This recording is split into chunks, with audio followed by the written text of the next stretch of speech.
Started. Okay, thanks.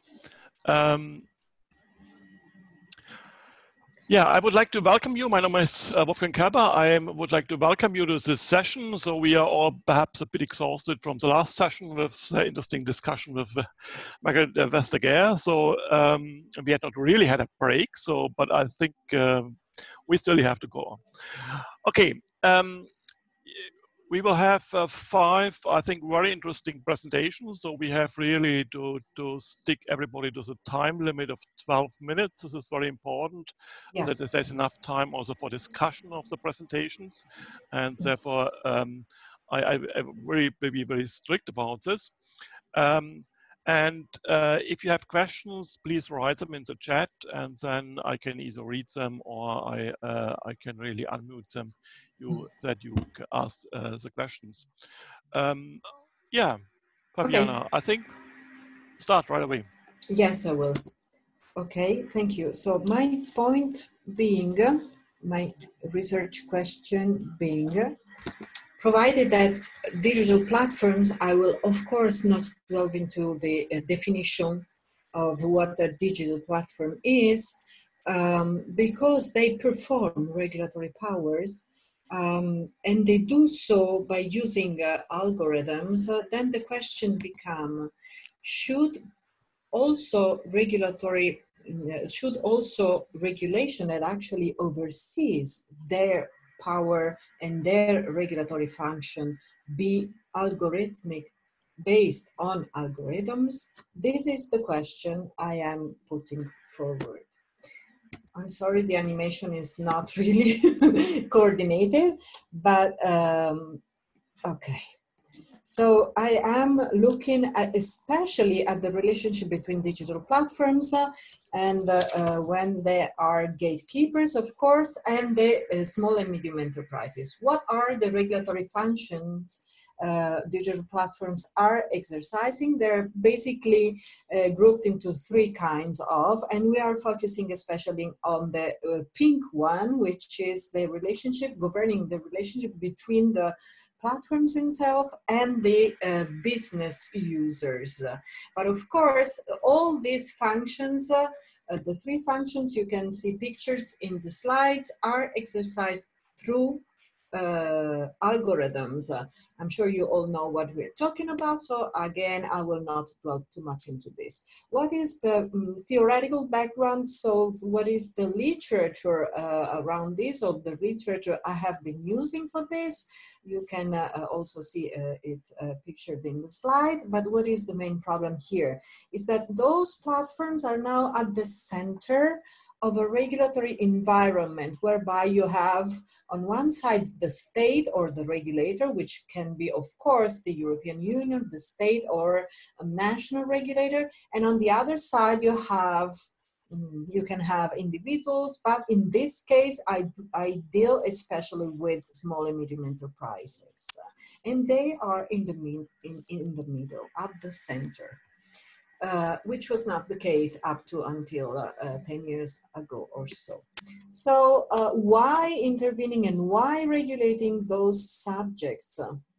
The reasons are many, so there are several reasons why intervening and regulating these subjects, but I will deal especially with the last 2, because because of my research questions. So it is hard to oversee algorithms which govern regulatory functions, because, as I told you already, those regulatory functions are exercised through algorithms, and because there is a retreat of the state, a retreat of legislators who cannot actually oversee how those regulatory powers are exercised.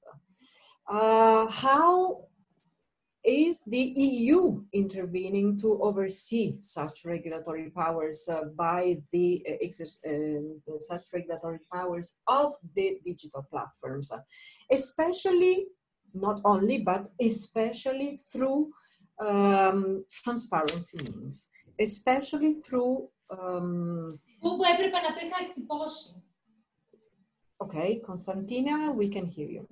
especially through transparency means. If we have examples and notable examples in the GDPR, and we have also in the regulation on the free circulation of non-personal data.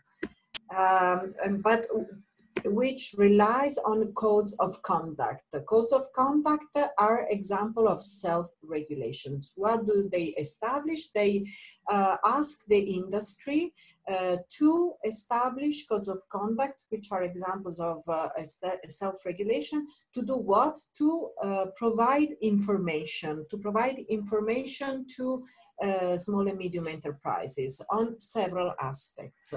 But this kind of information is purely voluntary and there is no consequences. There are no consequences and there are no, basically no enforcement power. So what happens if the industry does not do that, if the industry does not enact codes of conduct? Basically nothing. Another form is co-regulation. And we can find this in the in Regulation 2019-1150 on the equity and transparency in platform to business relations. Again, a lot of transparency obligations, especially, for instance, in the ranking parameters that must be displayed and which are very important for the business because they can influence the way whether this business actually can earn money or not.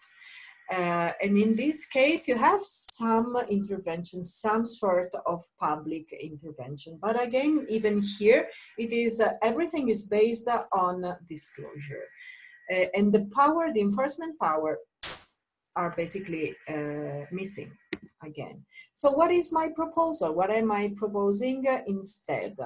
I am suggesting that co-regulation, but co-regulation, and again, disclosure co-regulation, but it should be done through algorithms.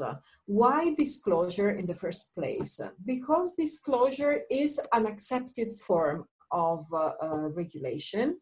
As we have seen, most scheme at the European level, most kind of intervention is based on disclosure, therefore on transparency obligation. So it is already an accepted form of intervention. And we have heard the commissioner saying that. What sort of disclosure disclosure regulation do I have in mind? I said algorithmic disclosure co-regulation. How would that work? The picture I put at the end of the slide actually is a sort of a proposal of how it would work. Those of you who have been updating recently their Edge browser, Edge is the new browser by Microsoft, might have seen this portrait, these images, and they relate to, they are the new appearances you have to choose among with. That there is an inspirational, informational, or focused appearance you might choose between. And once you do this choice, you will have at the next restart of your Edge search engine, you will see the appearance you have chosen. What is this? This is a sort of algorithmic disclosure, but it's done by the industry and not by the regulator. So what I am suggesting is that the regulator actually uses algorithmic technology in order to suggest that information is targeted, is diversified. Not anymore we will see this information homogeneous for everyone, but it will be differentiated depending on the informational need of the addressees. This is the way to it would come out, okay? But instead of having figures, of course, we will have the words, the information, okay? So why doing it in cooperation? because we need it to be legitimate. And in order for it to be, for a norm to be legitimate, it must be done through transparency and through collaboration with, between who?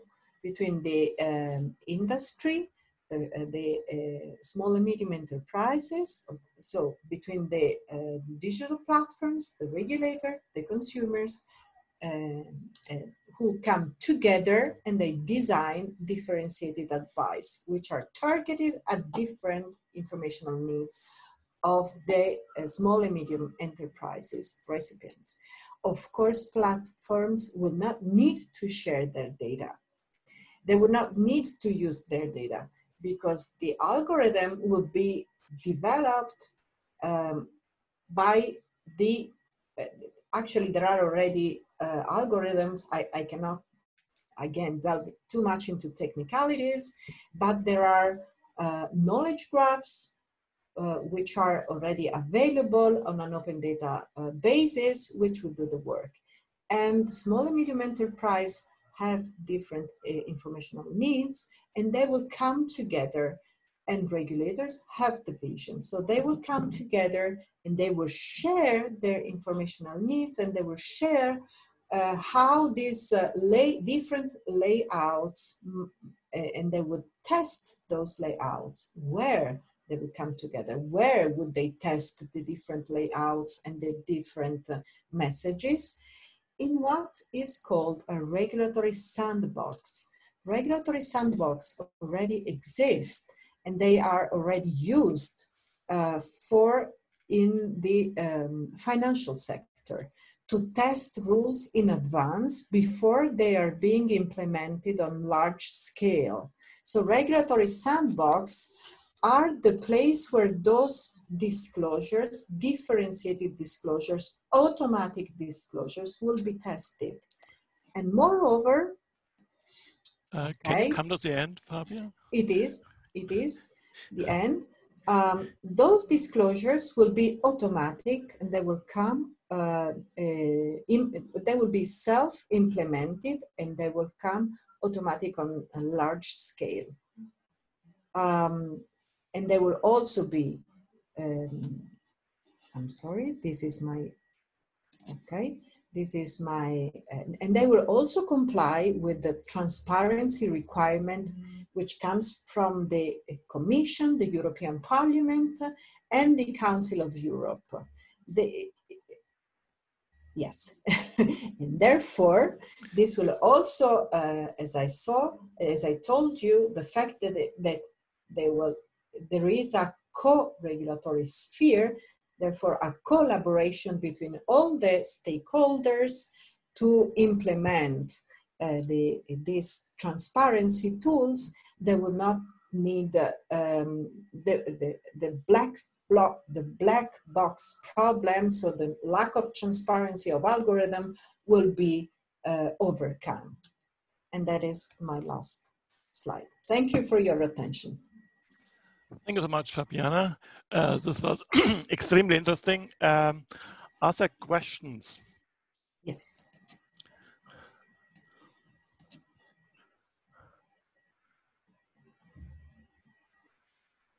I see one question of Schulpe here. Do you want to?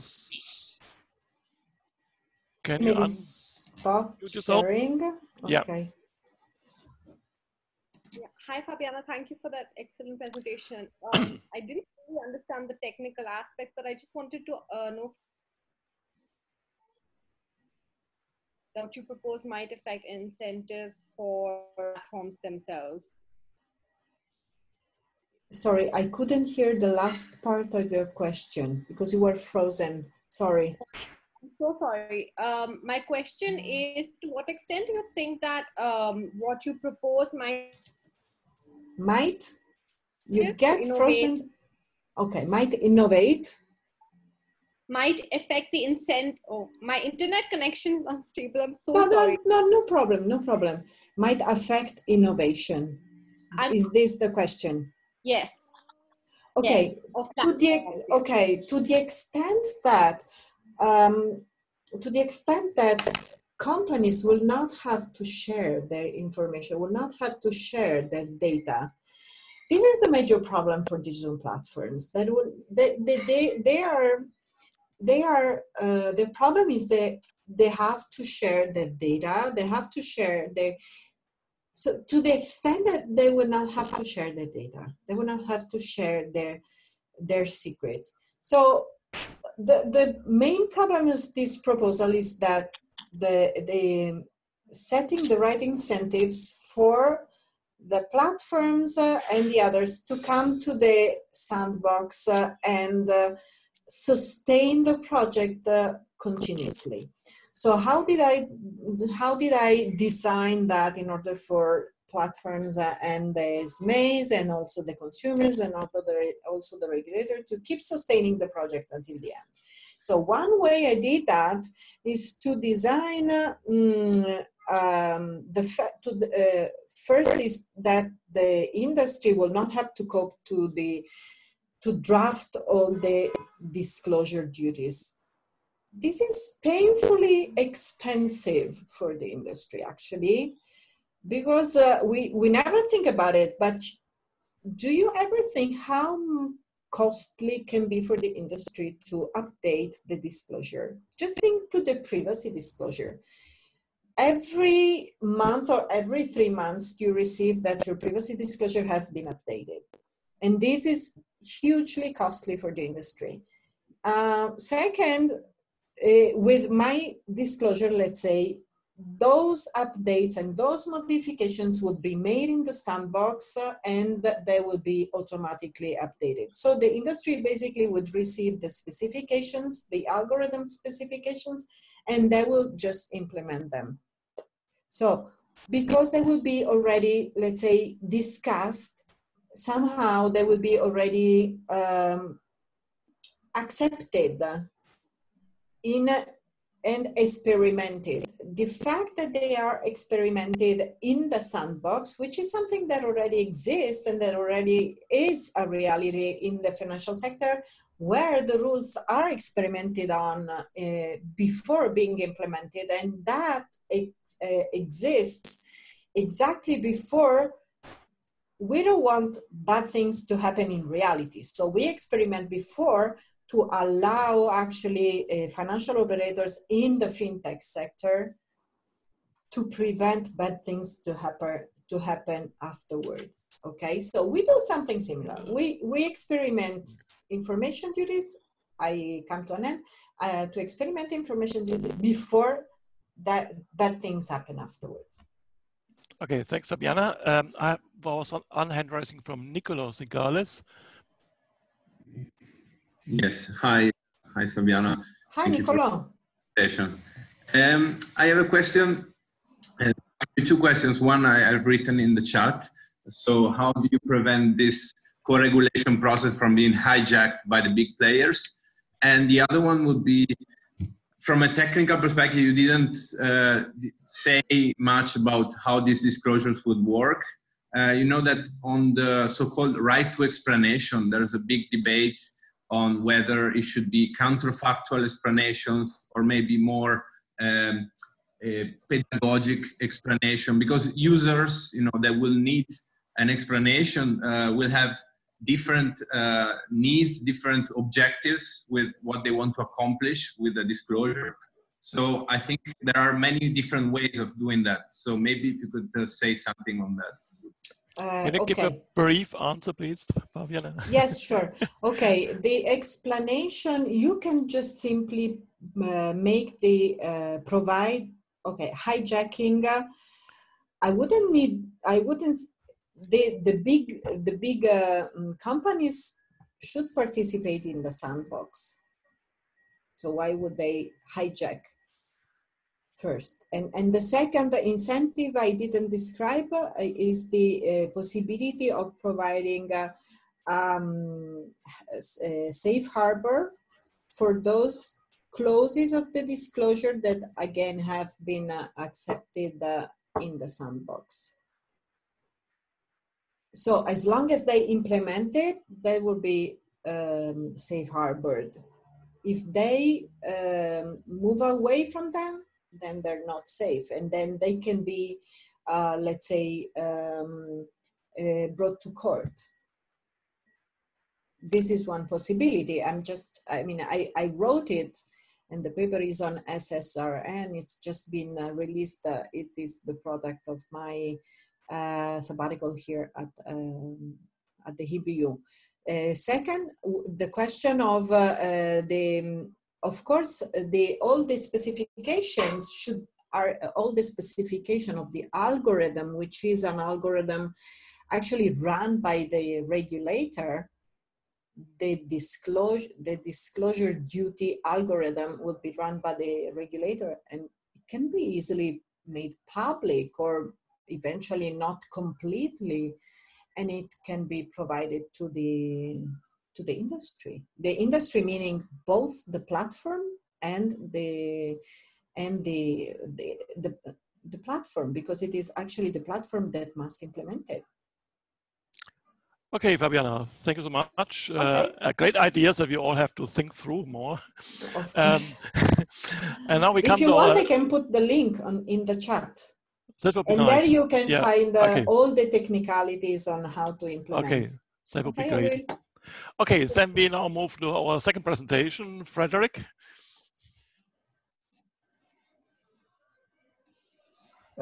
I will share my screen.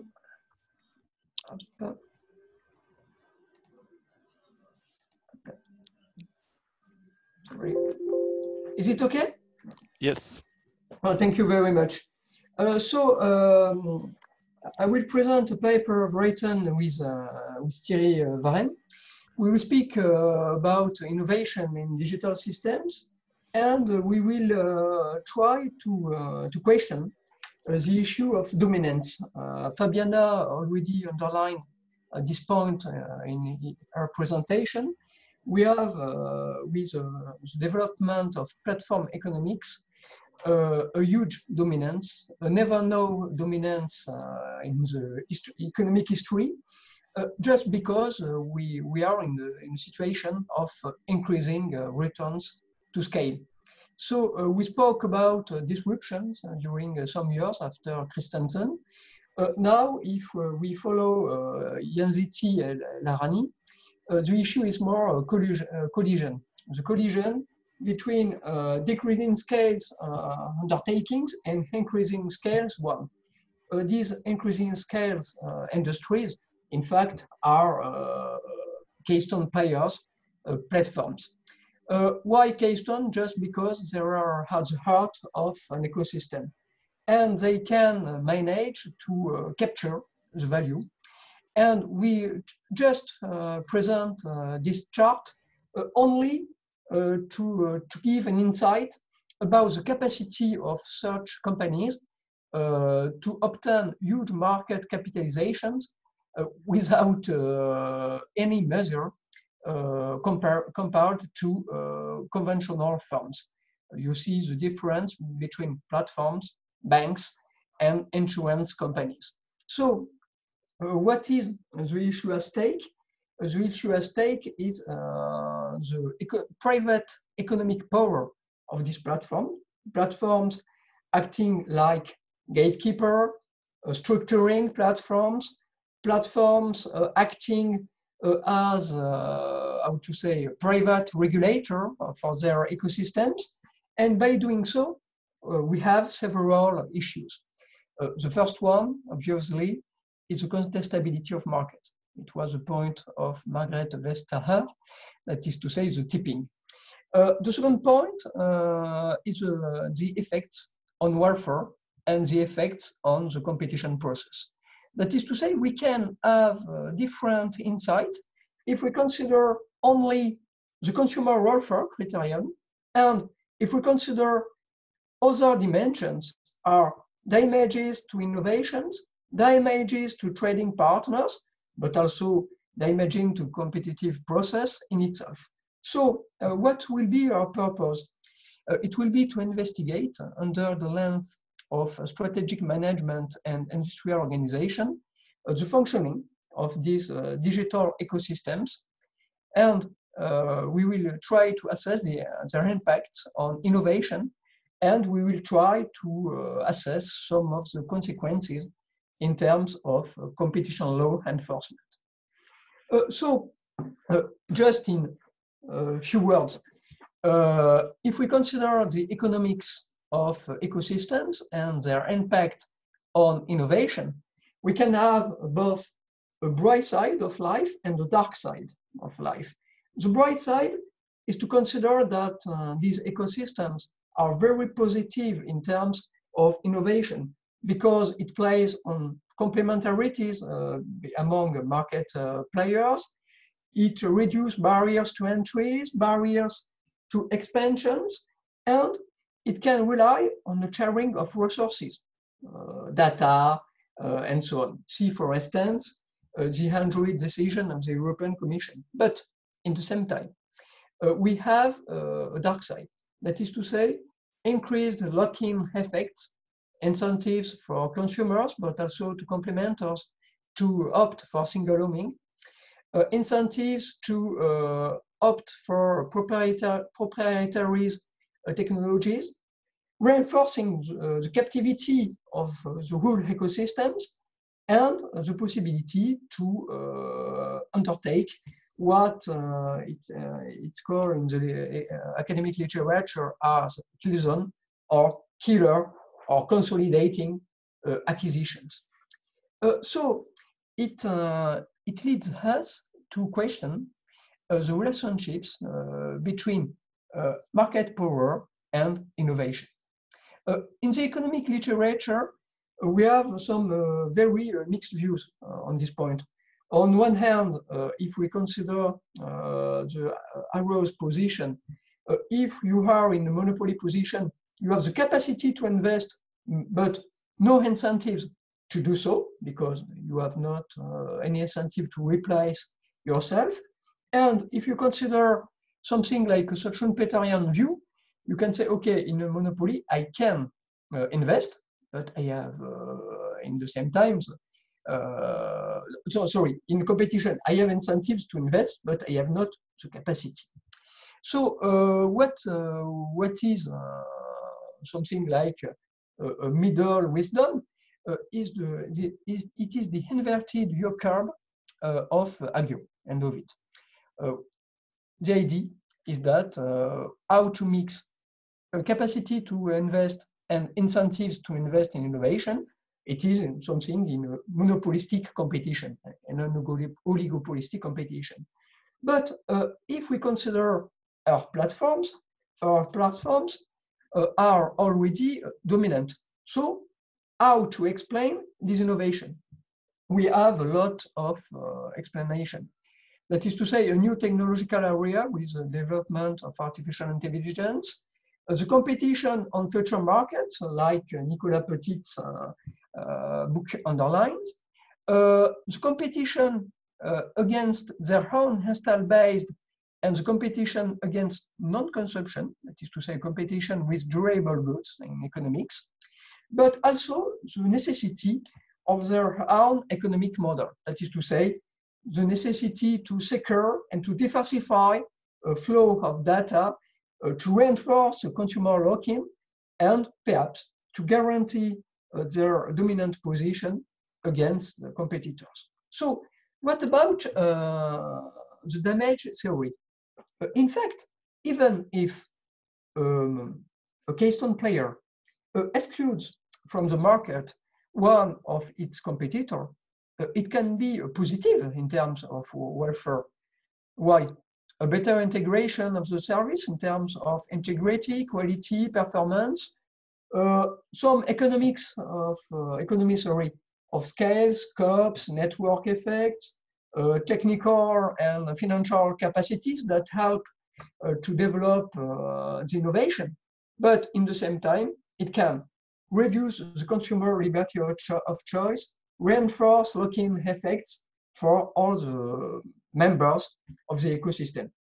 Additionally, it can impair subsequent innovations and hinder the development of alternative technological paths.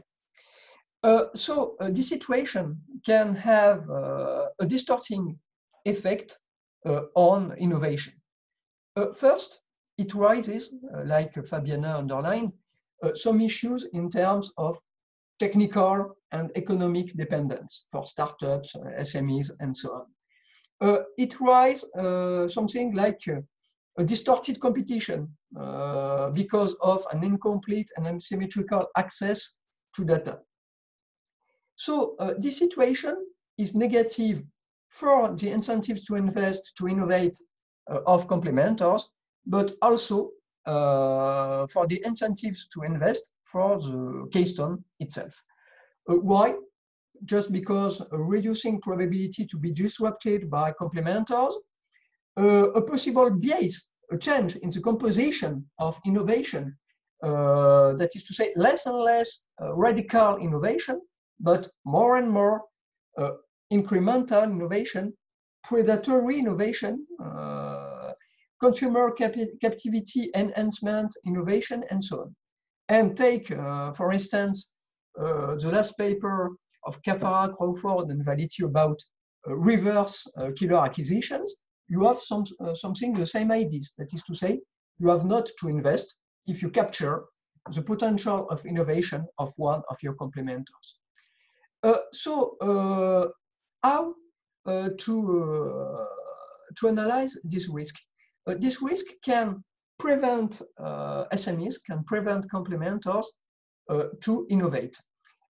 I will just quote a paper, the paper of Kamepali, Rajan, and Zingales, Killzone, its last version, last April.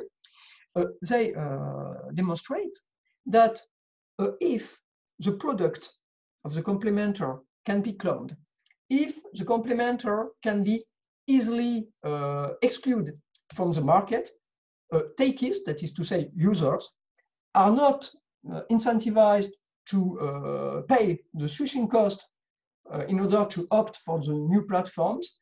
Financiers can be disincentivized to provide money, and it can hamper also the capacity to invest of complementars. So how to address this? You have another 2 minutes. 2 minutes, okay, I will conclude. How to address this point? It was a debate with Margaret Vestager. That is to say, we can have a definitive and irreversible damage to innovation. Fines can be inoperant if fines are only something like the cost of doing business, and behavioral remedies are very difficult to implement. But in the same time, we have a difficulty, and the difficulty is the false positive case, in fact, that is to say, to hamper a competition on the merits. For solution, not so very original. The first one, relying on conventional competition tools, but increasing the role of entering mother, and rethinking relevant market definitions, that is to say, today, exactly. There is a consultation from the Commission. To impose structural measure, see, for instance, the case of the States with the merger ban proposed during the pandemic, the proposal of separation of platforms and commerce, see one of the last paper of Lena Khan, or to opt for ex-ante regulatory tool, or to craft a new competition tool. I will not present these 2 points, only, I will say only 2 information. We have a lot of member states initiatives like the Bundeskartellamt, like the French Autorité de la Concurrence, and last, at the beginning of last June, 2 initiatives of the European Commission. The first one in the Digital Service Act package, an ex-ante regulation for structuring platforms, and a new competition tool for addressing structural issues. What is very interesting? First, for the digital services package, some blacklisted practice, that is to say, per se prohibitions, very new in terms of antitrust, in fact. Second point, some regulatory requirements. and a regulation at the EU level. Second point, the new competition tool, it is two solutions. The first one, a dominance-based competition tool, that is to say, trying to address competition problems without characterizing an abuse, prior characterization of an abuse. Second point, preventing the tipping. That is to say, it is something like a structural injunction in order to resolve structural problems. So my conclusion, and with 10 seconds no more, in fact, it is matters of trade-off. And these trade-offs are not new in industrial economics, competition law, and so on. A trade-off between short-term efficiency, long-term alleged risk, fairness, efficiency, liberty to access the market, and so on. So, in fact, we live a very fantastic area with this problem, and with Thierry, we are progressing on this work. So thank you again for your attention and for your tolerance for my very, very bad English. Thank you so much. So questions, I have understood that also your co-author is present for really answering questions. I'm seeing there was an early one from Toshiaki.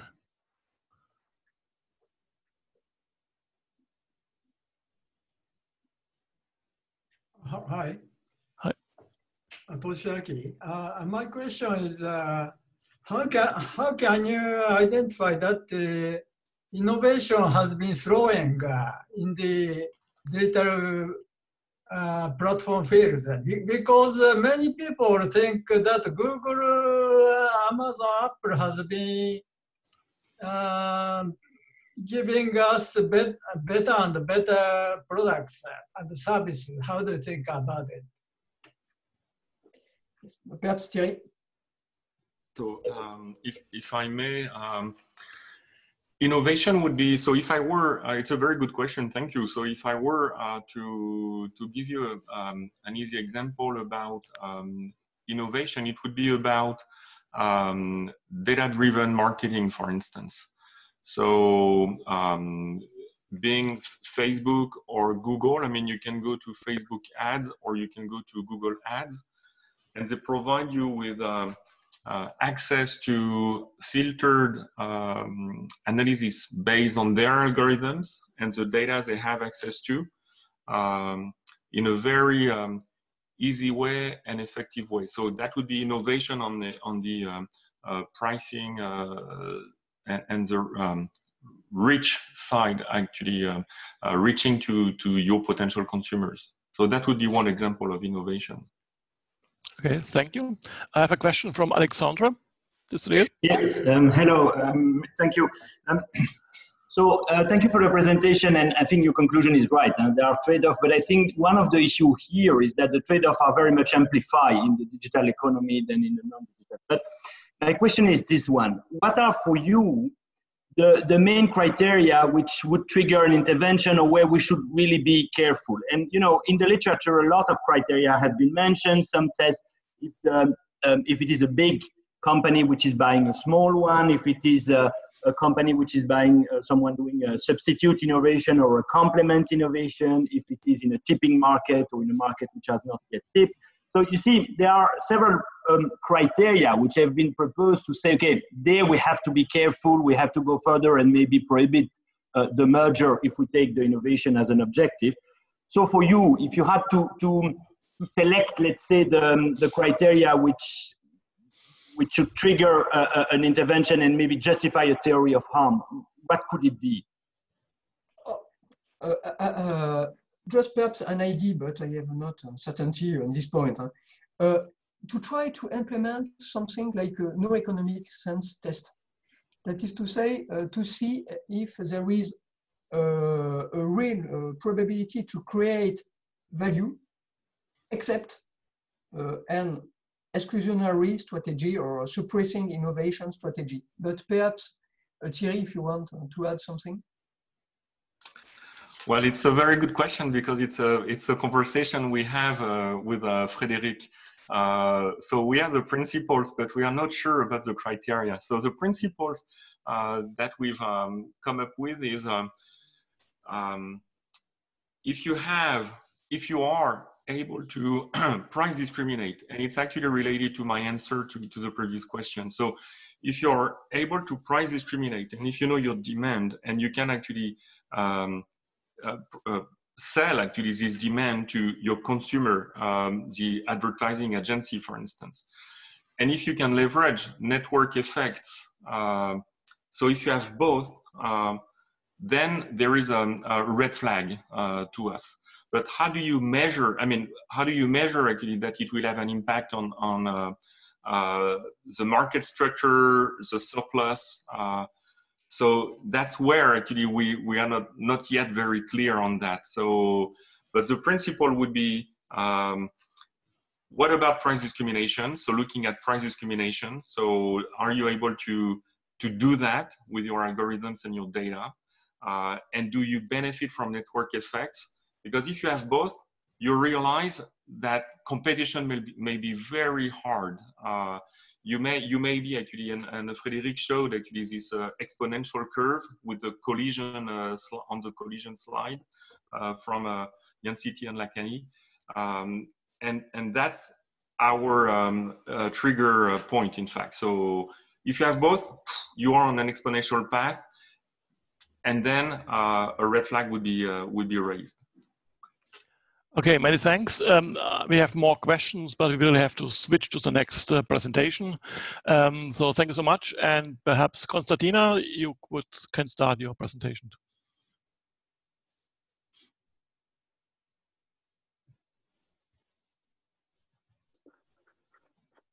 Hello, everybody. Can you see me? And can you see the slides?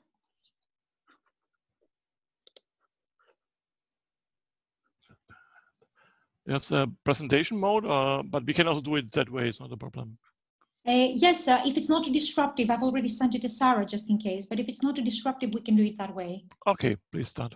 Great. So many thanks for having me, and many thanks to Wolfgang for sharing. Today we'll talk about platform regulation. And I do not need to tell the group of people I'm talking to today that platforms have had it as easy as pie for many years, at least until recently. For example, as regards competition enforcement, the big five, which we know have made over 400 acquisitions globally. None has been blocked. Very few have been subject to approval. With respect to regulation, until recently, platforms have been subject to some very light touch information requirements in the e-commerce directive. It's also very clear that times have changed, and actually it's a very good thing that Frédéric referred to the Digital Services Act package, about which I will talk today, and about the obligations that may be imposed on online platforms.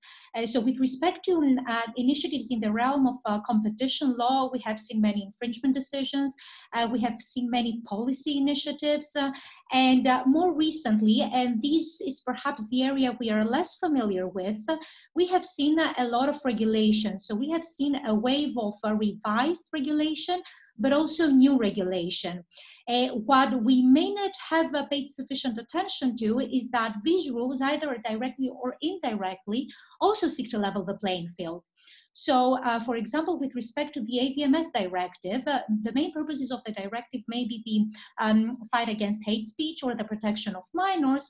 However, the directive also brings under its scope video sharing platforms and social media networks on the grounds that they compete with traditional content providers, such as traditional broadcasters. Another example has to do with the revised and the modernized Consumer Rights Directive and the B2B regulation. So these two instruments attempt to address regulatory information asymmetries between business users and online users on the one hand, and platforms on the other. And of course, as we know, information asymmetries is one market characteristic that arguably impairs competition and consumer welfare. So today, I will not focus on competition enforcement. I will rather focus on regulation and explain whether, and if so, to what extent, existing or future regulation can level the playing field. And based on an analysis of provisions, including in several instruments that seek to complete the digital single market and that impose or may impose in the future obligations on platforms, I have identified 3 objectives that different instruments attempt to achieve. The first one is the objective to mitigate. Excuse me, Konstantina, do you use your slides? Because we only see the first slide. Yes, I do see them, yes. You cannot see them? Yeah, only the first one, so you have not clicked so far on the slides. I have clicked on the slides, but apparently there's something wrong. Okay, so I have only seen the first slide so far. If Sarah can step in, that would be great. Sarah, I'm not sure whether this is easy. I will just. Thank you so much. So great. We're in slide number 4. Slide number.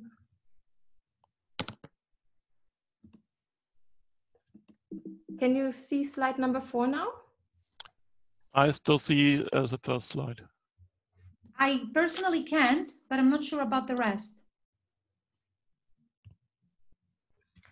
How about now?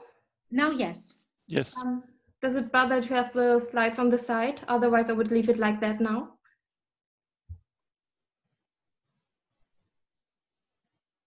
Can you click for Konstantina? Okay, apologies for that. Not sure what went wrong. I will continue. Can everybody hear me? Yes, fine.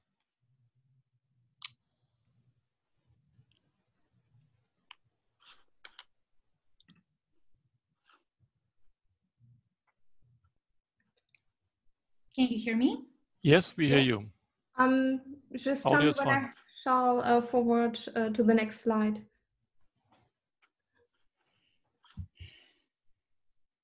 So please go on, Konstantina.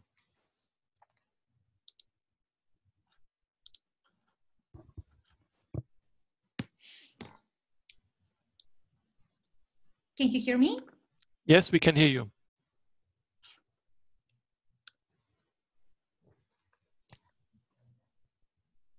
Do you hear us? No. We can hear you. I cannot hear Wolfgang, but hopefully I just received a message from Simone that you can hear me. So I will continue if you don't mind. Continue, please.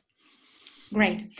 So I was saying that based on an analysis of provisions of instruments that seek to complete the single market, I have identified 3 different objectives that these instruments seek to achieve. The first one is to mitigate economic dependence on platforms.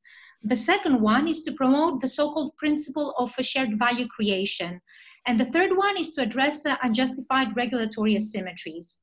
Now, as regards economic dependence, and if we can move on to the next slide, I have chosen the example of the platform to business regulation. And basically, one of the main problems that this instrument seeks to address is economic dependence. And the instrument imposes a series of transparency requirements, as Fabiana has also mentioned. This is why there are huge information asymmetries in platform markets. Now, why did we think that this was a good idea? Why did the Commission or the EU decide to adopt this instrument? In its impact assessment, the Commission mentions the obvious, which is that for Article 102 to apply, the respective platforms must be dominant in the relevant market. So what does the regulation do to address this problem? If we can move on to the next slide. So it applies to non-dominant platforms. That is, it applies to all platforms irrespective of market power. Does this mean that the scope of the instrument is well defined? Well, in my view, no, because based on a criterion, a very questionable criterion, that there must be a contractual relationship between the business user and the platform, search engines fall outside the scope of most of the provisions of the regulation. So search engines are only required to disclose the main parameters determining ranking and whether they grant a differentiated treatment to their own services. And that's pretty much it. Given the role of search engines in today's platform economy and the very harmful practices in which they engage to harm the websites that rely on them to reach consumers, it's not very clear why the EU has adopted for this different regulatory treatment between the two categories of platforms. Moving on to the next slide, and this has to do with the substantive obligations. The remark has to do with the substantive obligations imposed on platforms. I mentioned that the regulation focuses on transparency and not on fairness, despite what its title suggests. And the question that inevitably arises here is whether transparency rules are sufficient to address economic dependence. Let's take a differentiated treatment as an example. For years, Google's competitors knew that Google was granting preferential treatment to its own price comparison website, Google Shopping. Did that have a deterrent effect on Google? It doesn't seem so. So I should mention at this stage that in the context of a very intensive fact-finding exercise the Commission conducted prior to making the proposal for a platform-to-business regulation, it identified a number of concerns that were expressed by platforms' business users. Lack of transparency was only one of them. So, for example, concerns were expressed about unfair terms and conditions, for example, with respect to copyright exploitation, retaliatory practices, lack of access to data, and of course, self-preferencing. So it's precisely because the platform-to-business regulation did not address many of the concerns arising from economic dependence that we are now discussing an additional set of competition-oriented rules that will be included in the Digital Services Act. And if we can move on to the next slide. So the question that inevitably arises, and both the Commissioner and Frédéric earlier today touched upon it, is what kind of rules do we need to mitigate economic dependence? And here we should perhaps think of national rules that prohibit the abuse of economic dependence. And these rules apply in a very large number of member states. What happens with these rules, if the Commission decides to impose a rule prohibiting the abuse of economic dependence in the Digital Services Act, is that they establish a number of very questionable criteria that prevented these rules from achieving their main objective, which was to protect the weaker bargaining party. So, for example, in Romania, we have the dominance criterion. We have started to realize that perhaps the dominance criterion is not sufficient or appropriate to address many issues arising from harmful platform practices. This is why now we're having a lot of discussions about large gatekeeper platforms. So the discussion is still ongoing. However, what I see is we either end up with an umbrella provision prohibiting the abuse of economic dependence and perhaps a non-exhaustive list of unfair practices. Frédéric mentioned self-preferencing. He also mentioned access to data. So these are the issues that are being discussed at the moment. Or we may end up with something that is very similar to a directive concerning unfair commercial practices in the agricultural sector, where we have an exhaustive list of unfair practices. This would also be similar to the Unfair Commercial Practices Directive that is a B2C instrument. As I mentioned, the discussion is ongoing, but we're very interested in seeing what the Commission comes up with. Now, if we move on to the next slide, and discuss a little bit the principle of shared value creation. And here I wanted to refer to access to data as an example and the Future Data Act, because at the EU level, there are now many discussions about a potential data act. So one of the reasons why platforms are criticized is that several businesses contribute to their success, but those businesses get little or nothing in return. The Commission addressed this issue in a 2018 communication towards a European data space. In that communication, the Commission mentions that one of the main principles that would ensure fair markets for services relying on data is shared value creation.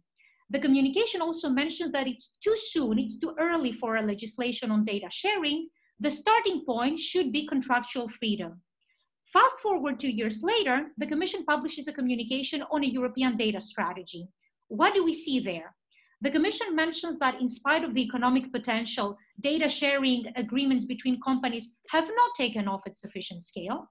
Large platforms which control vast amounts of data refuse to share it with others because they fear they will lose a strong competitive advantage. And the communication concludes by saying that where specific circumstances so dictate, access to data should be made compulsory under FRAND terms. So we definitely see that the Commission has changed its mind. If we can move on to the next slide.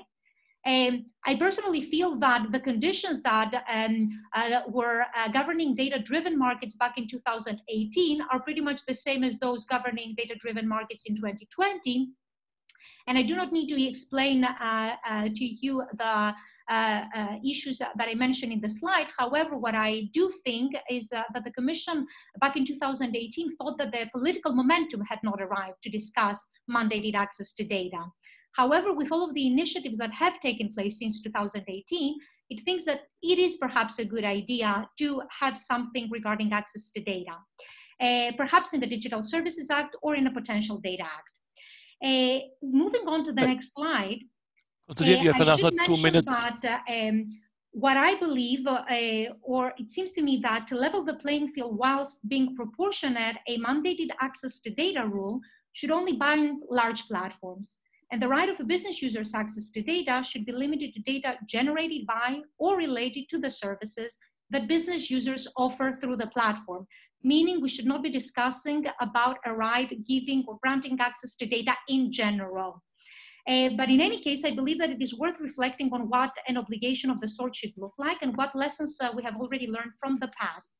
Yesterday, I heard a very interesting presentation about whether the framework governing essential patents is or is not appropriate to be adapted to data-driven markets. I personally focused on merger decisions, imposing access to data remedies, or more generally, access to valuable input remedies.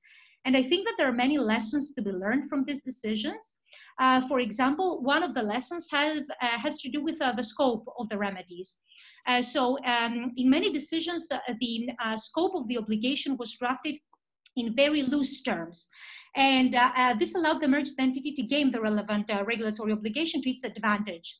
So as regards data-driven markets, defining the scope of such an obligation in a regulatory instrument would definitely pose many challenges. I'm saying the obvious here. What happens, for example, in a situation where to avoid losing its data-related competitive advantage, a large platform is only willing to grant access to raw data, whereas the business user wants access to structured data?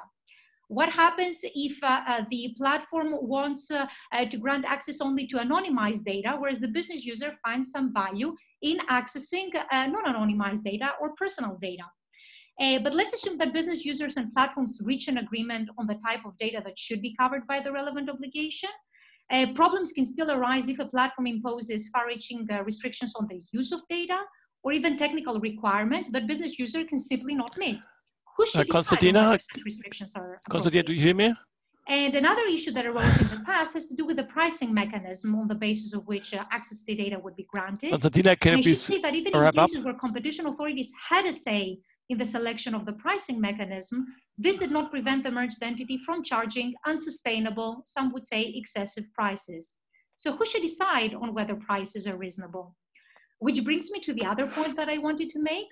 If we do see a provision mandating access to data, this will most likely be drafted in loose terms. There is no other way the provision can adapt to the very different and very evolving needs of business users. However, there must be an authority or a body in general that is equipped with sufficient knowledge to undertake this sort of assessments. So here one can think, if we can move on to the next slide. Excuse me, Constantina, of do you hear me? The CMA Digital Markets Task Force, or the example of the FTC Technology Task Force. So both are tasked with monitoring data-driven markets, it appears, and also they are both tasked with investigating data access issues. Now, if I judge from the consultation, from the DSA consultations, and from discussions I have had with Commission officials, I believe that this is where we're headed. We're headed to the creation of a pan-EU regulator that will be investigating whether platforms comply with all these regulatory instruments. And now if I can make a few final remarks regarding regulatory asymmetries, and if we can move on to the next slide. So I have already mentioned that this is something that existing regulation is trying to Constantina, address. can you hear me? Clearly, and I know I'm stating the obvious here, regulatory asymmetries can be responsible for an unlevel playing field. Regulatory compliance entails a significant cost in terms of breach prevention, litigation expenses, compliance with infringement decisions that can impose hefty fines. So as a result, unjustified regulatory asymmetries can have a significant effect on competition. If we can move on to the next slide. One might say, well, what do competition authorities have to do with it? And my view is that actually competition authorities have an increasingly important role to play in addressing regulatory asymmetries. And for example, if a competition authority realizes that two services are substitutable, this can already be an element indicating why two services should not be subject to different regulatory treatment. Another example concerns the extent to which, if we can move on to the next slide, please, the extent to which competition enforcement or competition Konstantina, can you hear me? Can examine the impact of regulation on competition, and this is something that was done in the past. So in many cases, the law explicitly equips competition authorities with such powers. In its inception impact assessment on the new competition tool, two of the policy options the Commission considers include the possibility to recommend legislative action to improve the functioning of the market concerned. And if we can move on to the next slide, because I could give many examples here, but I will just give, this is how I will conclude my presentation. I have exceeded, yes? No, I cannot hear him, unfortunately, I'm sorry. There's something wrong with the settings. I'm just about to finish. I just wanted to give the example of the AVMS directive. Please finish. No, unfortunately, I cannot hear you, Wolfgang. I'm not sure what's wrong.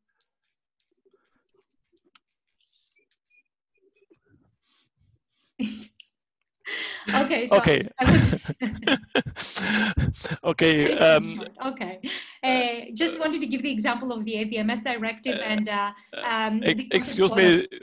So Konstantina, these rules clearly do not apply neither to video sharing platforms nor to. So, Sarah, can we?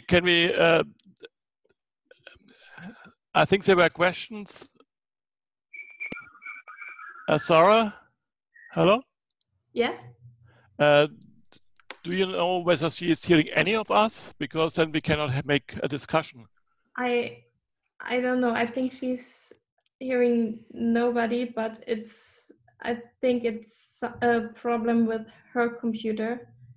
I cannot change any settings here, and there's nothing that Zoom doesn't show me any kind of problem. So okay, then I would recommend that we start with the next presentation, and perhaps you can write her in the chat privately that she should try to solve this, but we can have some questions at the end of the session. Yeah, Sarah. All right. Okay. So can we have the next presentation? And sorry about this. There's some technical problems. So please. Claudio, can you start your presentation? Sure, here I am. I'm gonna share my screen. A second. There you go. Can you see my screen? Yes. Can you see me? Everything's fine. Okay. Can you hear me as well? Yes. Okay, perfect. I could guess it from your answer, but okay. So thank you very much, really, for inviting me and for giving me the opportunity to share this research that is very much of a work in progress. So today, I'd like to talk about superior bargaining power in digital networks, and as I will say in a moment, for networks, I mean something slightly different than from what we normally assume in competition law and economics. Well, the whole project started with an observation. In the last 4 to 5 decades, I've witnessed a number of attacks to the unity of contract as a tool for market development. We know that in common law, Grant Gilmore declared the death of contract law as an independent legal theory in the 70s, while Professor Friedman's thesis of the decline of courts in regulated commercial disputes in contract law was also taking place. In Europe, the legal doctrine is still engaged in heated discussion on what remains of contracts with the process of harmonization of private law, which involves, in their eyes, also the introduction of several exceptions through competition law, such as the nullity of the contract, with which the parties infringe competition laws. On the other hand, transaction economists observe that incomplete contract, information asymmetries, complexity, and contractual uncertainty create incentives to govern such relations through the firm structure rather than contracts. Here, high transaction costs due to contractual uncertainty, for example, according to Hart, create incentives to allocate control rights, especially through ownership, to one of the trading party. And I would like to highlight that this research is not, we don't have to go back to cause to find this kind of research, but Hart won a Nobel Prize in 2016 for this. And yet, last 2 decades have witnessed a resurgence in contracts utilization, especially in the digital field. Here, arm's length transaction and de facto employment relations are managed through contracts rather than the firm and general tort laws. We have seen many of these because the rise of the gig economy and the Uberization of the enterprise, it's also called, these are all funny labels, have offered incentives to govern such businesses as networks of contracts, and this is where my network kicks in, rather than integrating them vertically or horizontally. This is because the digital revolution has opened up to new opportunities for firms to use contracts, reusing at the same time transaction costs. Digital platform digital platform with enough information and computational power are able to tailor agreements and impose boilerplate text or adapt and modify contractual clauses instantly. We've seen this also in some of the previous presentations. They are the main repositories of such information that we call usually big data, allowing for continuous and distant tweaking of their contractual terms. Here for contractual terms, though, I have a pretty broad definition, which is also all the, for example, all the tags and meta tags that we accept when we use a service, for example, both as consumers, users, but also as businesses when we use the service of a platform. This rebirth of contracts has therefore brought all the new problems that lie at the intersection of contracts, unfair trading practices, and competition law. As bargaining power is often dictated by informational asymmetries and specialized investments, digital platforms with big data and requiring relation-specific investments to their counterparties may gain a position of superior bargaining power. Yeah. For this reason, there are different regulatory dimensions that have been used and deployed both at EU level but also at domestic level, national level, to tackle these issues. In particular, some of these issues have been highlighted in the public consultation on the platform to business agreement that has been already mentioned several times today. And which identified a number of concerns, among the others, the fact that platforms are able to impose unfair terms and conditions, refuse market access, or unilaterally modify conditions for market access, but also promote their own services unfairly, insert unfair parity clauses, and a general lack of transparency. Then the Commission realized also an impact study that singled out a number of specific concerns, looking at more specifically at these contractual clauses, at these terms. And in particular, they found out that there was a sudden and unexplained changes in terms and conditions, the listing of products, unfair discriminatory standards, application of issue related to data access, and so on and so forth. Some of them have been already summarized today. However, most of these analysis that takes place looks at these contractual relationship as discrete relationship, independent from all the others, that create the overall business environment. And here is where I introduce the network analysis. So what is this network analysis? Well, network analysis has mainly a legal, economic, and sociologic a sociologic dimension. We know better the economic dimension because transaction cost economics first presented us with this choice between market and hierarchies, and then Williamson, in particular, later on, developed this third category of hybrids, which includes all sorts of relations that are, such as relational contracts, alliances, partnerships, that are somewhere in between markets and hierarchies. However, networks may have also a legal dimension.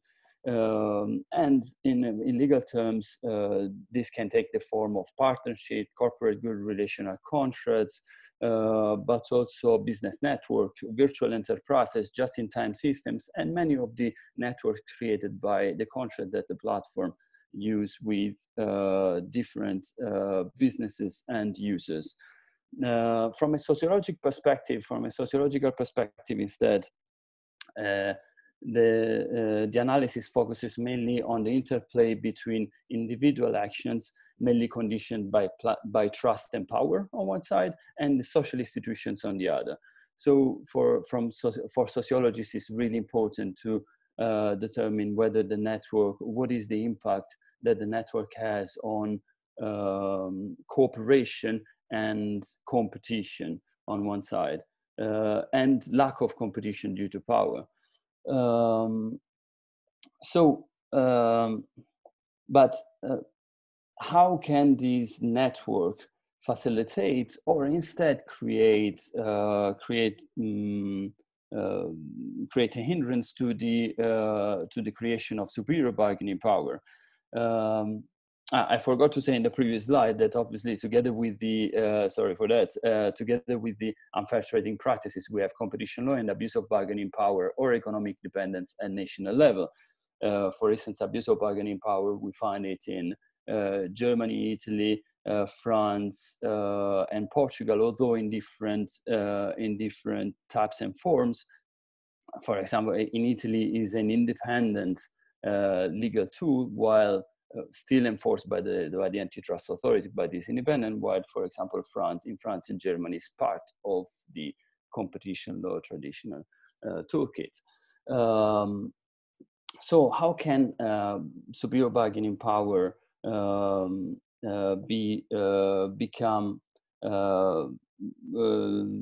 take place in these networks? Well, we know that the determinants of superior bargaining power are mainly economic dependence, but also technologic dependence, as has been posited by Advocate General Westlett in the Huawei case, but also specific investment, informational asymmetries, and lack of alternatives.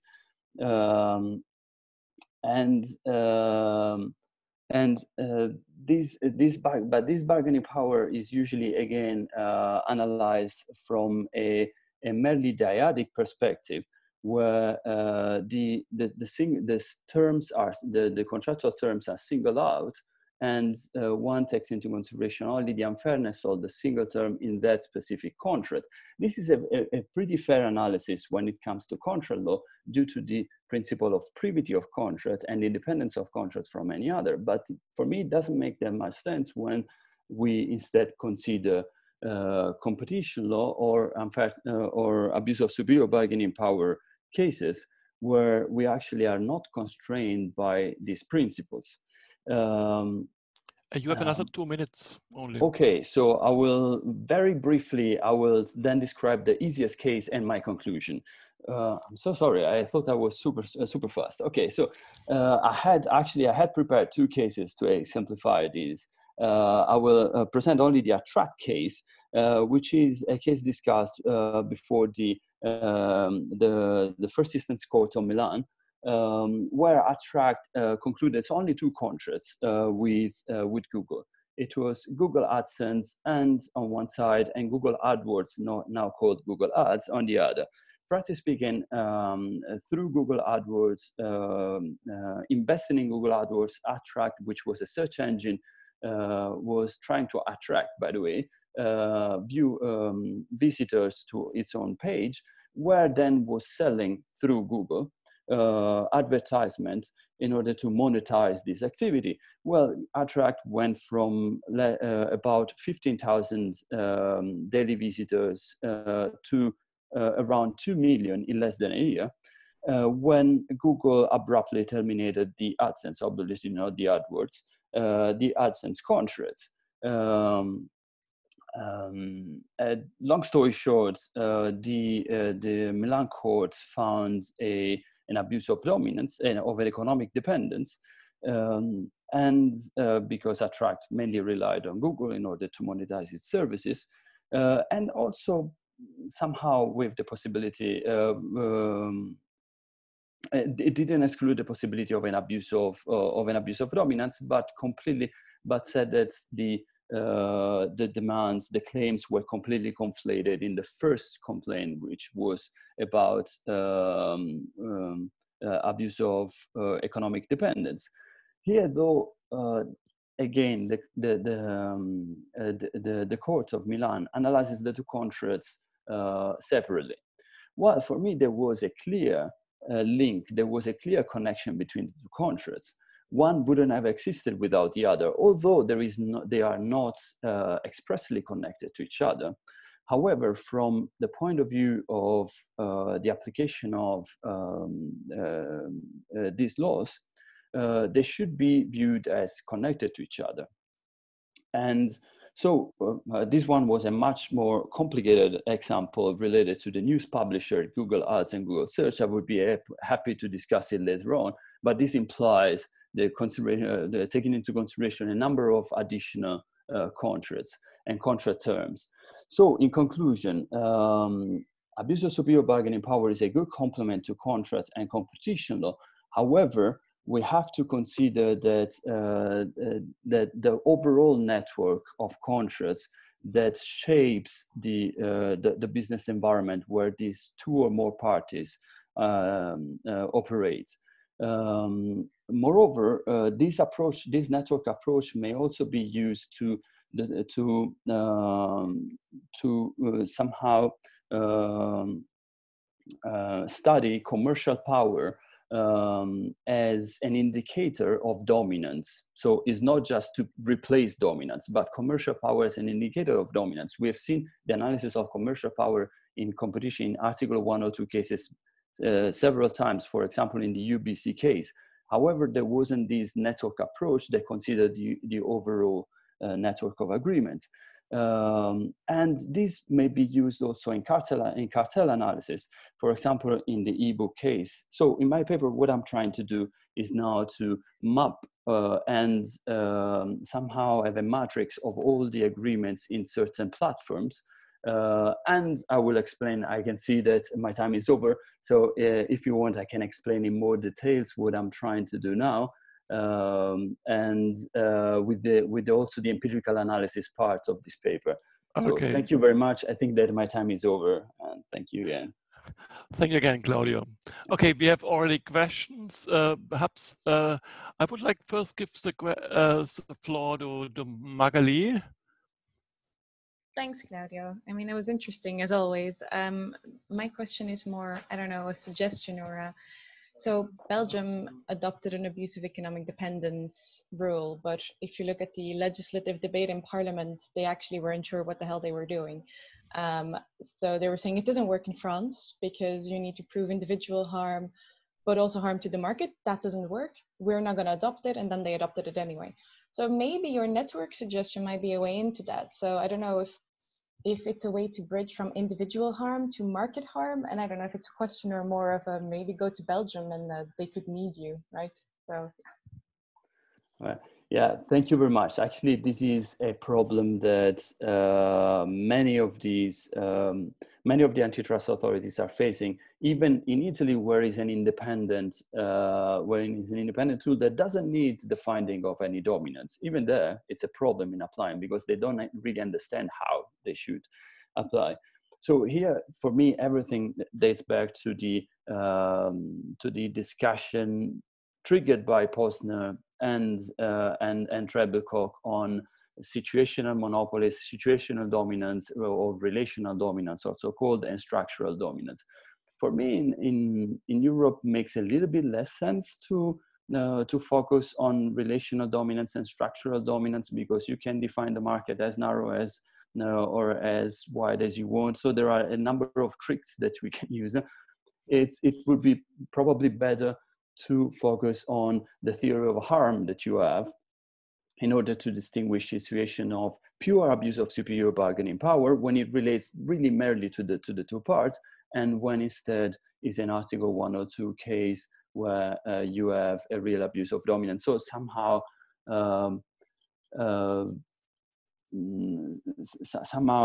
reverting, I know that it sounds like a bit like a loop, but reverting the analysis by giving more importance to the theory of harm rather than to the finding of dominance. But the network approach, I think, would help also finding the false positives, because if the parties give something through thanks to one contract, but they also concede something else with another contract to each other, then we may find that there is an overall bargain between the parties. There wasn't a negotiation in that specific contract, right? Because if we analyze that contract in a vacuum, we may say, okay, this is a boilerplate tax imposed by just one party. It looks really unfair, abuse.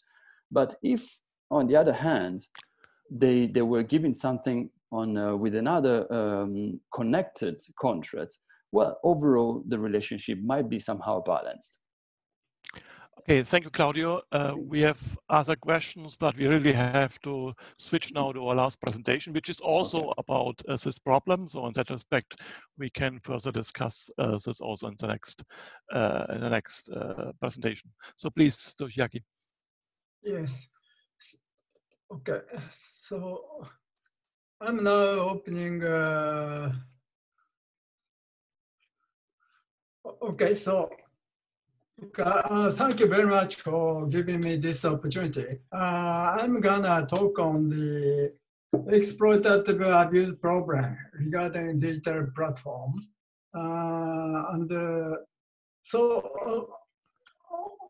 Can you share your screen, please? Okay. Can you share your screen, please? I think you had. It's not shared. You can see. I cannot see your slides so far. You cannot see it. I don't know why.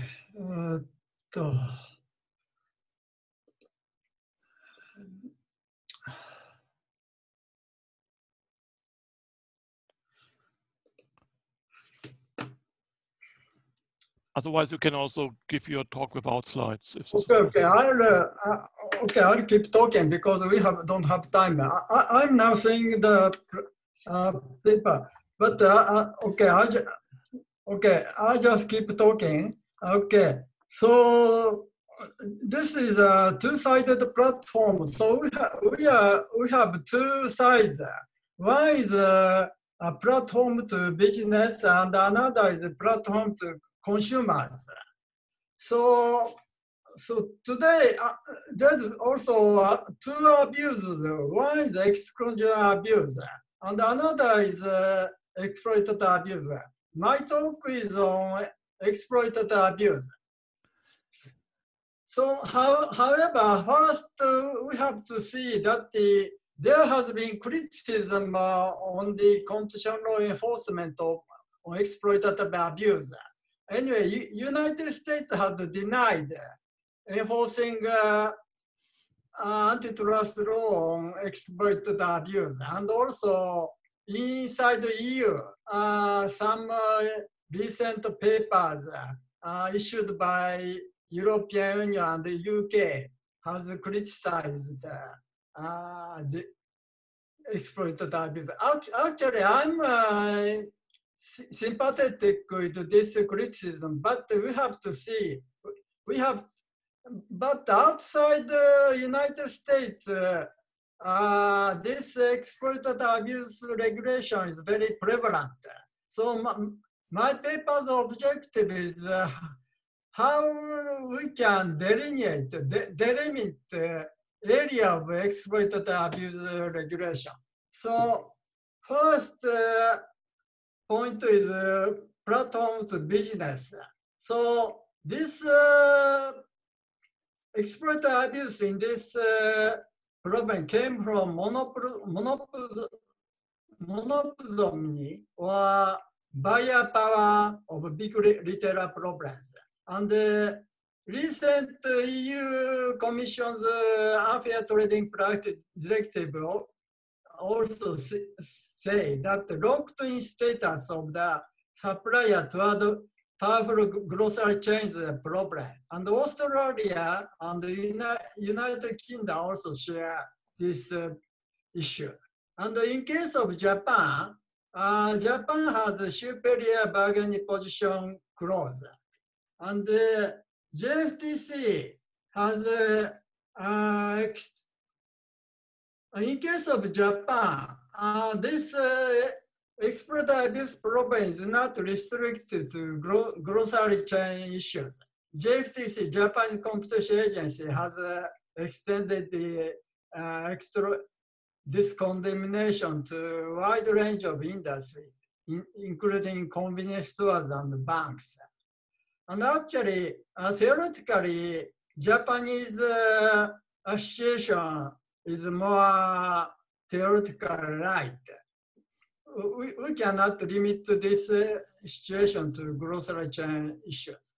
And about the recent JFTC initiative, JFTC in the end of 2019 started to tackle data platforms abuse on the suppliers. So the JFTC issued a new report on October 1990s. However, one problem is that this is basically a protection of SMEs, small and medium enterprise issues. So this is unfair contractual terms on SMEs. So it's not absolutely necessary that the competition agency tackle this problem, because at least in Japan, we have an agency to protect small and medium enterprises. So why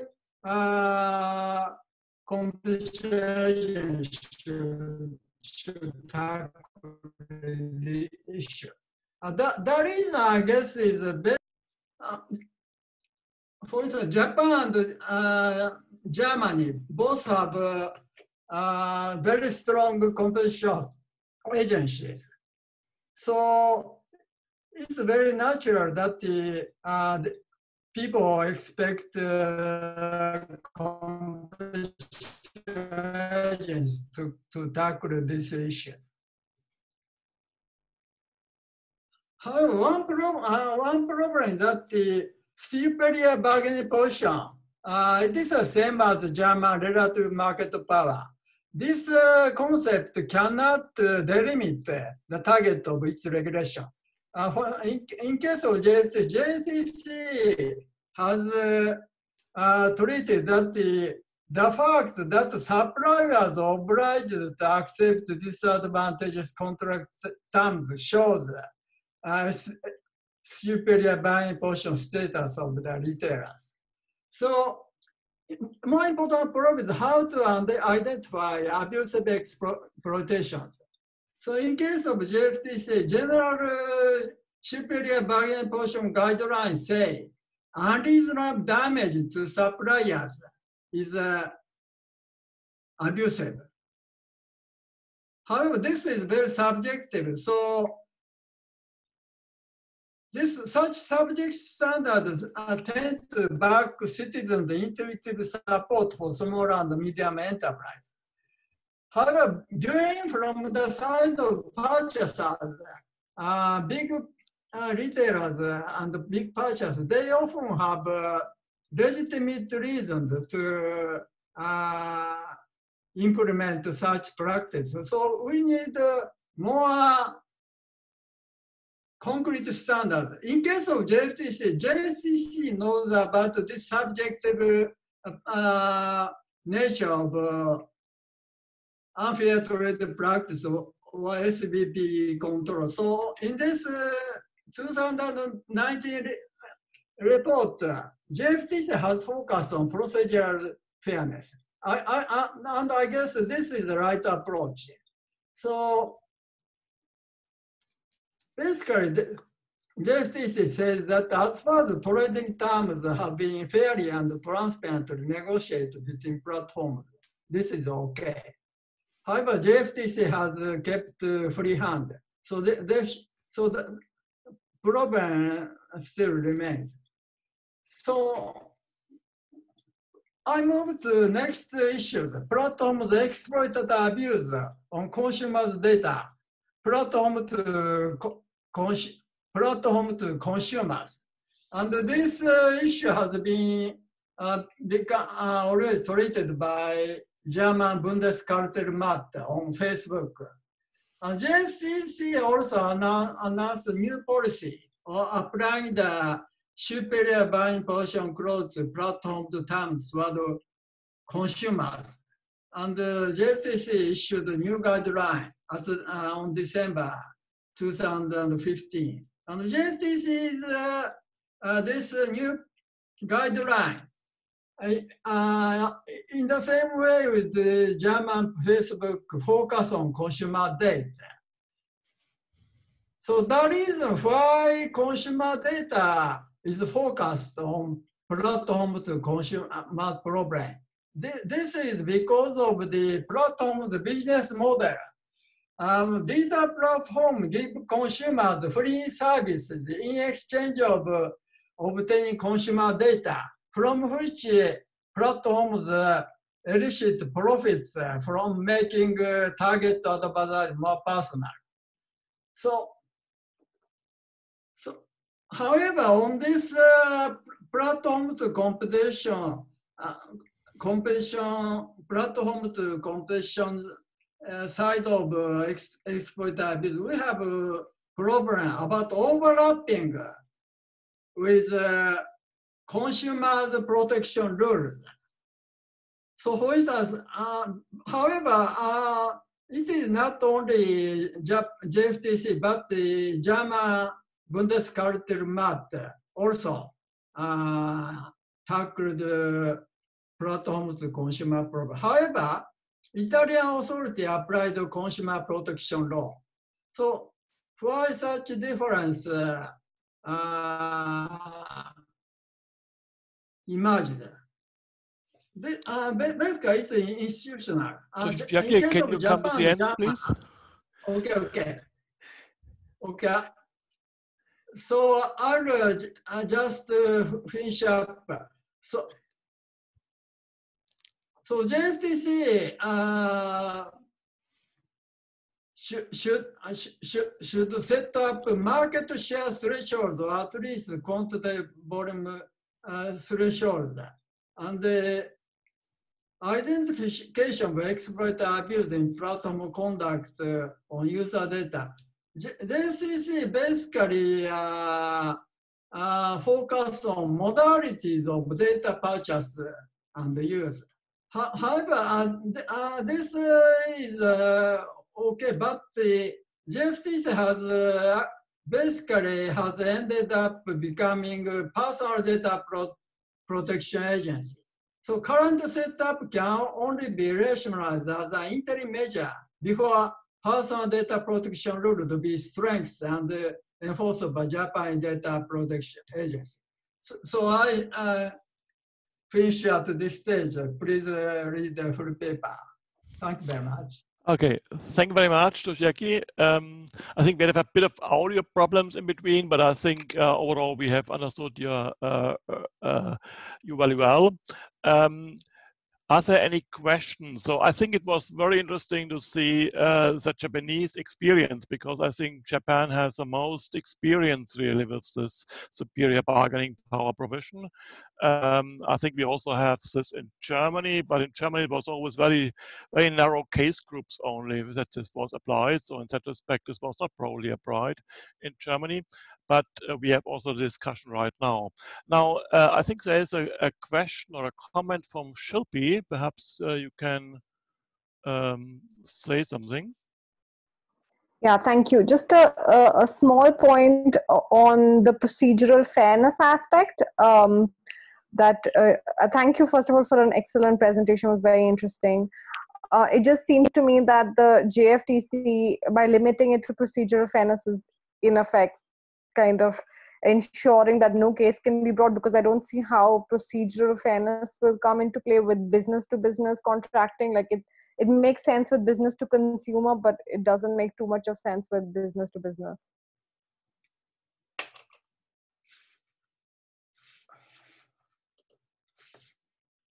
Okay.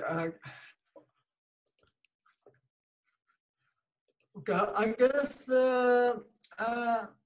I'm not sure I got your question right, but in case JFTC has been shifting its focus from platform to business to platform to consumers. That's basically because of the change in social atmosphere. Not only Japan, but all over the world, more and more consumers have been becoming more careful about the power of platform. That's the exact situation in Japan. So JFTC has just been following the general Japanese government's overall approach to increase surveillance on platform, particularly on the consumer's side, not the business side. Thank you so much. Are there other questions? If there's still a question for Konstantina, I think I have heard that she has solved her problem. We could still also have a question to Konstantina, because we had no chance discussing her presentation.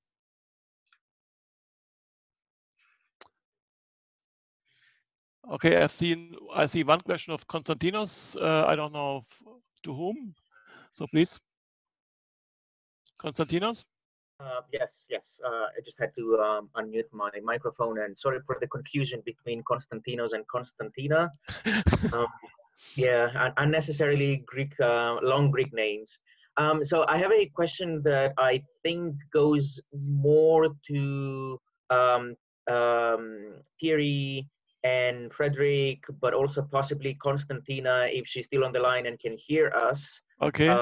And possibly also Claudio as well. But generally speaking, I think this is the right panel to ask this question, but disregard it if not. So from what I noticed, there is a tension between what competition law can do and what an effective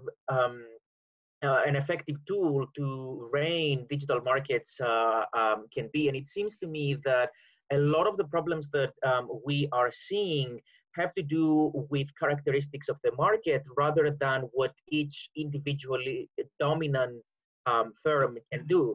And competition law has generally developed in a way where basically you surgically intervene and you correct the bad conduct of a single or at least a very, very small number of companies.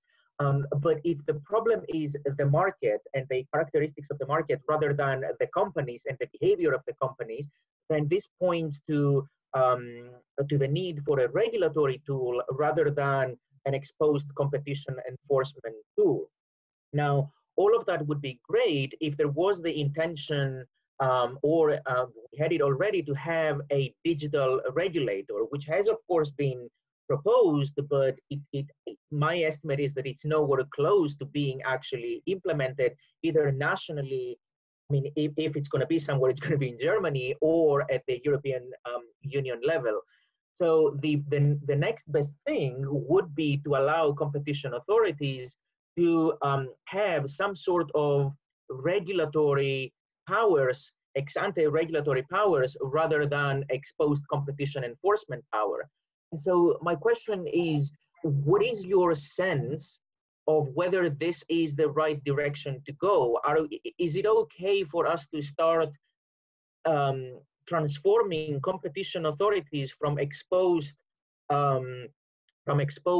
enforcement institutions to ex-ante regulatory institutions, perhaps until we actually see a more developed and dedicated regulator for digital platforms, online platforms, however we want to scope it out and create it? Thank you. Okay, thank you so much. So this is a very broad question, which tackles a lot of problems that we are dealing with right now.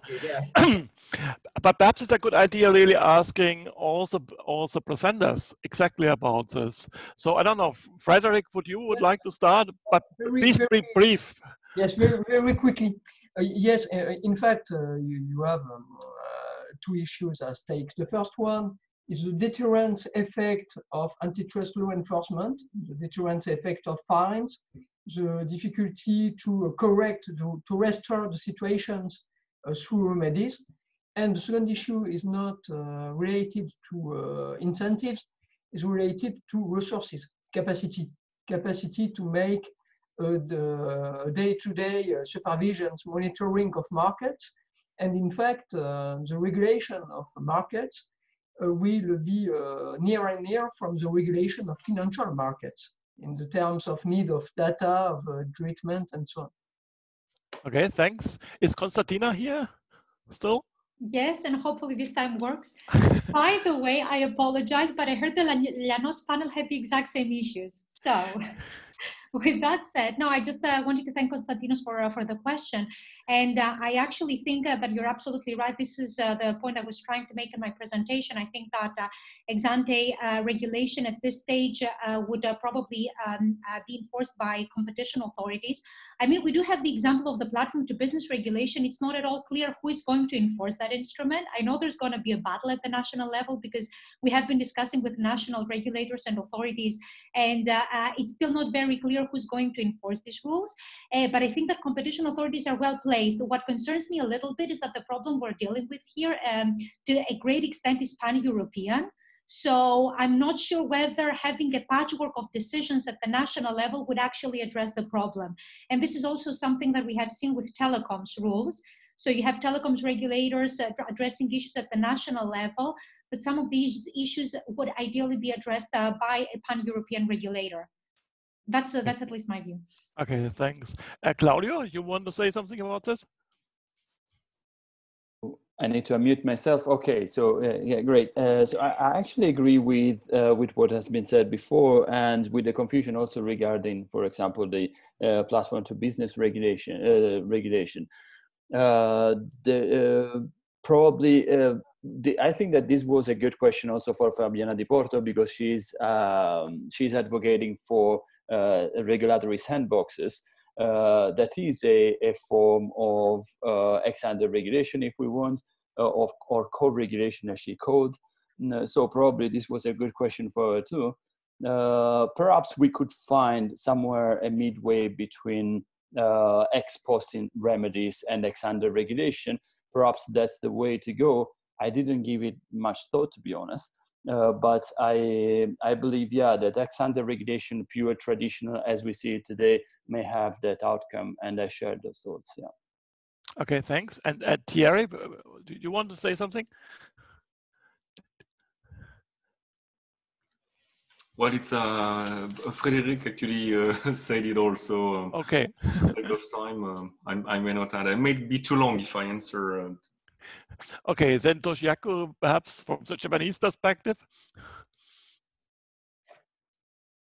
Okay, thank you.